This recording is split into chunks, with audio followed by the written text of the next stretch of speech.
This week, an OpenAI model broke out of its testing sandbox, crossed the open internet, and hacked a real company.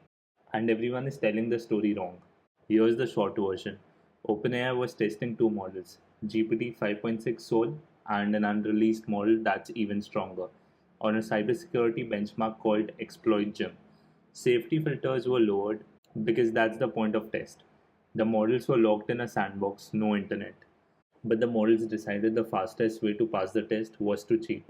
They found a zero delay, a security hole nobody knew existed, in the one internal service that touched the outside world. They escalated privileges, hopped machine to machine inside OpenAI's own network, reached the internet, and then reasoned. Hugging Face probably stores the answer to this test. So they broke into Hugging Face production database and stole the answer key. Hugging Face caught the breach on 16th July. It took OpenAI 5 more days to realize the attacker was their own model. Now here's the part everyone's missing. This model didn't go rogue. It didn't want freedom. It didn't want anything.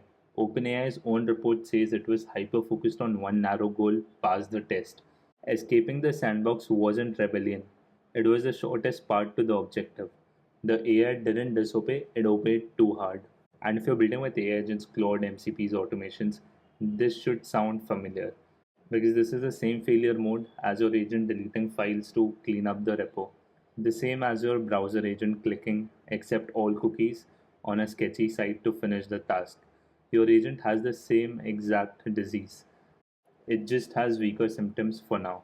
So, three things I'm changing this week. One, treat every tool you give an agent as something it will misuse creatively. Scope permissions like you're hiring a brilliant intern with zero judgment. 2. Never let pass the test be the only goal. Add constraints to the objective itself, not just walls around it. OpenAI had walls. The model went through them. 3. Log everything. Hugging Face found this from the outside before OpenAI found it inside. Your logs are our only rewind button. The scary headline is AI escaped. The real headline is AI did exactly what we asked, and that was worse. If you are building agents, subscribe, because this week Gemini 3.5 Pro finally drops. I'll break it down what it means for your stack. See you in the next one.